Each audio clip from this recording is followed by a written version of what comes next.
പത്തനംതിട്ട ജില്ലയിൽ വ്യാപക നാശനഷ്ടമാണ് രേഖപ്പെടുത്തുന്നത്. ആറന്മുളയും തിരുവല്ലയും റാന്നിയും ഉൾപ്പെടെയുള്ള പ്രദേശങ്ങൾ വെള്ളത്തിൽ മുങ്ങിയിരിക്കുകയാണ്. 2018 സമാനമായ രീതിയിലാണ് വീടുകളിലേക്ക് വെള്ളം ഒഴുകിയെത്തിയത്. പലരും ദുരിതാശ്വാസ ക്യാമ്പുകളിലേക്ക് നീങ്ങാൻ മടിച്ചുവെങ്കിലും ജലനിരപ്പ് ക്രമാതീതമായി ഉയർന്നതോടെ ക്യാമ്പിലേക്ക് പോകാൻ സമ്മതിക്കുകയായിരുന്നു. പിന്നീട്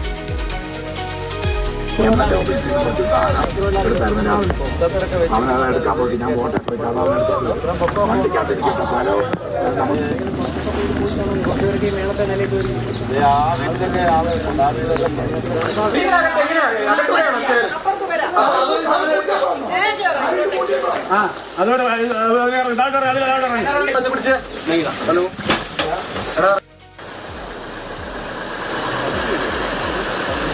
കുറയാൻ തോന്നില്ല. കാരണം രാത്രിയിലെ വെള്ളം വരത്തുള്ളൂ. കുറവാണ് ഇപ്പോൾ കുറവാണ്. വണ്ടി പൊക്കോളും. റോഡിൽ എന്തെങ്കിലും വികസനം വരിക എന്നുള്ളൊരു ഓപ്ഷൻ മാത്രമേ ഉള്ളൂ. എല്ലാ വർഷവും വെള്ളം പോകുമ്പോൾ ഇവിടെ ഒരു ബുദ്ധിമുട്ടാണ്. ഇവിടെ കയറും. എന്താ ആൾക്കാരൊക്കെ വന്നിട്ടുണ്ടോ സഹായിക്കാനൊന്നും ആരും വന്നിട്ടില്ല ഇന്നുവരെ. ഇന്നുമില്ല പണ്ടുമില്ല. ആരുമില്ല ഇവിടെ. പഞ്ചായത്ത് ഇല്ല, ആരുമില്ല. നിങ്ങൾക്ക് ഭക്ഷണമൊക്കെ കിട്ടുമോ? ഭക്ഷണമൊക്കെ ഉള്ളത് വെച്ച് കഴിക്കാം. ഇപ്പം ഇനിയും തീരുമ്പോഴേ ഉള്ളൂ പ്രശ്നം. ക്യാമ്പിലേക്കൊക്കെ ആൾക്കാർ പോയിട്ടുണ്ടോ? ഇവിടുന്ന് അങ്ങനെ അധികം പേര് പോയിട്ടില്ല. ഇവിടെ കുറെ ഇന്ത്യക്കാരെല്ലാം പോയിട്ടുണ്ട്. അല്ലാതെ വേറെ അധികം ആൾക്കാരൊന്നും പോയിട്ടില്ല. അപ്പൊ സുരക്ഷിതമായിട്ടിരിക്കണം. അങ്ങോട്ട് മൊത്തം വെള്ളത്താൽ മുങ്ങിക്കിടക്കുന്ന ഭാഗങ്ങളാണ്. അവിടെ എല്ലാം വീടുകളിൽ ആൾക്കാരുണ്ട്. രണ്ടാം നിലയിൽ കയറിയിരിക്കുകയാണ്. അവരെല്ലാം ആറ്റിൽ മണൽ വാരാതെ ആറ് നകന്ന് കിടക്കുവാണ്. അപ്പം ചെറിയൊരു വെള്ളപ്പൊക്കം ഉണ്ടായാലും അത് ഇതുപോലെ തന്നെ രൂക്ഷമായ ഒരു വെള്ളപ്പൊക്കമായിട്ട് മാറും. കാരണം ആറ്റിൽ മണ്ണ് വാരുന്നില്ല. അതുകൊണ്ട് ആറ് നകന്ന് കിടക്കുവാണ്. എന്താ മാറത്ത് ഈ വെള്ളം ബോട്ടിനകത്ത് വരുവാ. എടി വെള്ളം കയറുന്നു മാറണ്ടേ? ക്യാമ്പിലേക്കെല്ലാം മാറണ്ടേ? ജീവൻ മണയാൻ പറ്റും. വാർത്ത കണ്ട അങ്കിളാ. നീ എന്താ പോകത്തെ? 2012 വീടിന്റെ മേല് വരെയും വന്നു. അത്രയും വരില്ലാന്ന് ആത്മവിശ്വാസമായിരിക്കും കൊണ്ടുപോകായിരുന്നു. അത്രയും വെള്ളം കയറിയാലെന്നുള്ള ആത്മവിശ്വാസത്തിലായിരിക്കുമല്ലോ. എടി അവിടെ പോയിരുന്ന വല്ല കുഴപ്പമുണ്ടോ? ക്യാമ്പിൽ പോയിരുന്ന പോരെ? അതെ, പേടിയാ. അമ്മച്ചിനെ അപ്പച്ചനെ ഒറ്റയ്ക്ക് വിടാൻ പറ്റത്തില്ല. ഇന്നലെ തൊട്ട് ഇവിടെ ഒക്കെ മൊത്തം വെള്ളം വന്നായിരുന്നു. അതുകൊണ്ട് റോഡിൽ കയറി ഞങ്ങളും കണ്ടായിരുന്നു വെള്ളം വരുന്നത്. കൈക്കുഞ്ഞുങ്ങളുമായി ആശങ്കയോടെ ദുരിതാശ്വാസ ക്യാമ്പുകളിലേക്ക് നീങ്ങുന്നവരെയും കാണാമായിരുന്നു. വളർത്തുമൃഗങ്ങളെയും ദുരിതാശ്വാസ ക്യാമ്പിലേക്ക് മാറ്റിയതും ആറന്മുളയിൽ നിന്നുള്ള വ്യത്യസ്ത കാഴ്ചകളായി മാറി.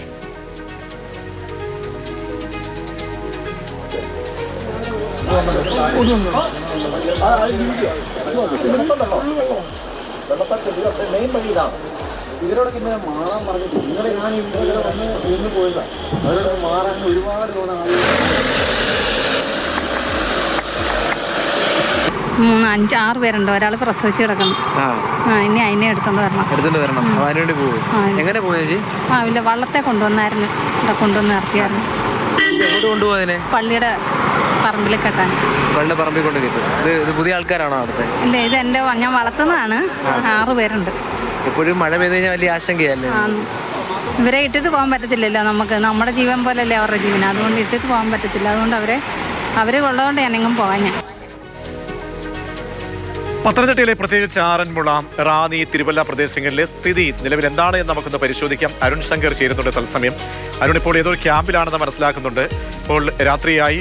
അവിടെയുള്ള അവസ്ഥ എന്താണ്? വെള്ളം ഇറങ്ങിയിട്ടുണ്ടോ? ക്യാമ്പിലൊക്കെ ഉള്ള ആളുകളുടെ അവസ്ഥ എന്താണ്?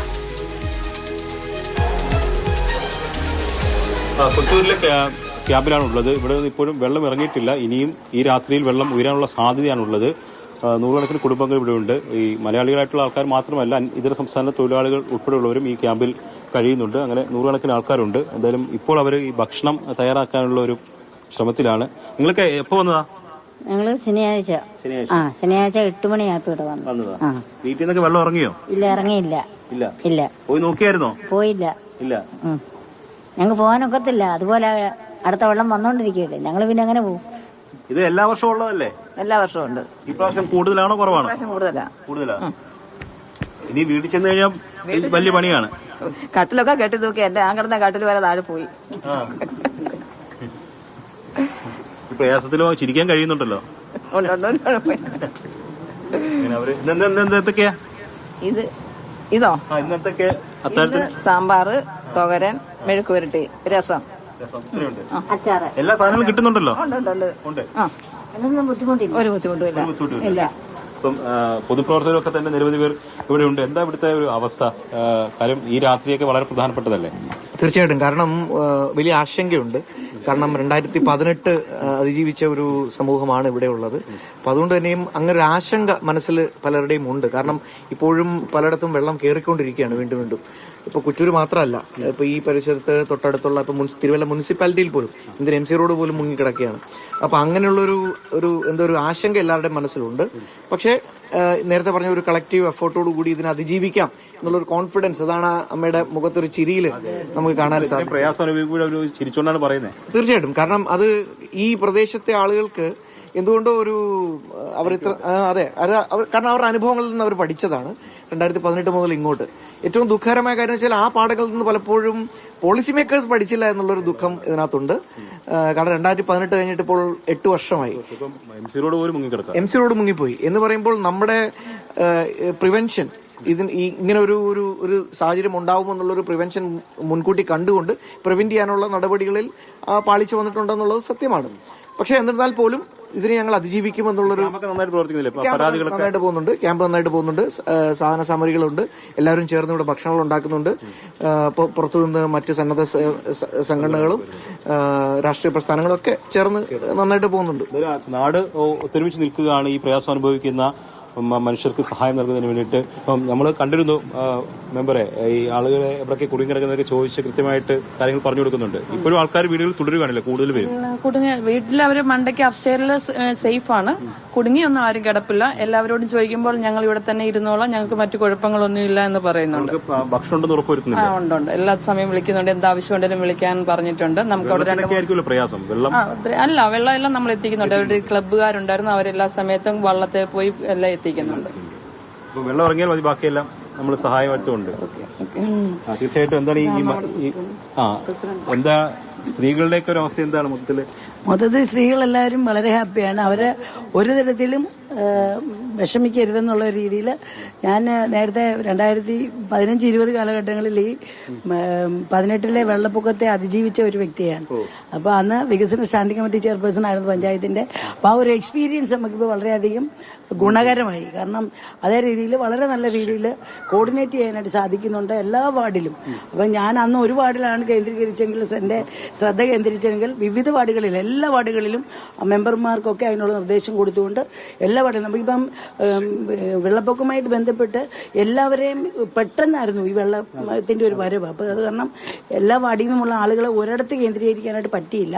അപ്പൊ അത് കാരണം പെട്ടെന്ന് ആൾക്കാർക്ക് സൗകര്യമുള്ള വിധത്തിൽ അതത് വാർഡിൽ തന്നെ ക്യാമ്പുകൾ തുടങ്ങിക്കൊണ്ട് പൊതുജനങ്ങൾക്ക് ബുദ്ധിമുട്ടുണ്ടാകാത്ത വിധത്തിലുള്ള കാര്യങ്ങൾ എല്ലാം ക്രമീകരിച്ച് നല്ല രീതിയിൽ ക്യാമ്പും പോകുന്നുണ്ട്. അവരുടെ ഭാഗത്തുനിന്ന് നമുക്ക് സഹകരണം കിട്ടുന്നുണ്ട്. കുടിവെള്ളം കിട്ടാത്തവർക്ക് കുടിവെള്ളം വേണ്ട സ്ഥാപനങ്ങളുടെ കൃത്യമായ ഇടപെടൽ ഈ ഘട്ടത്തിലുണ്ട്. ശരി, എന്തായാലും ക്യാമ്പില് കാര്യങ്ങളൊക്കെ ഓക്കെയാണ്. ഇപ്പോൾ കഴിവതും ആളുകളോട് പറയാനുള്ളത് വെള്ളത്തിന്റെ ഈ ഗതി വെച്ചൊക്കെ തന്നെ ഒന്നും സംഭവിക്കില്ല എന്ന് നമ്മൾ വിചാരിക്കരുത്. വെള്ളം രാത്രിയിലൊക്കെ പൊങ്ങിയേക്കാം. അപ്പോൾ കഴിവതും ക്യാമ്പുകളിലേക്ക് മാറുക എന്നുള്ളതാണ്.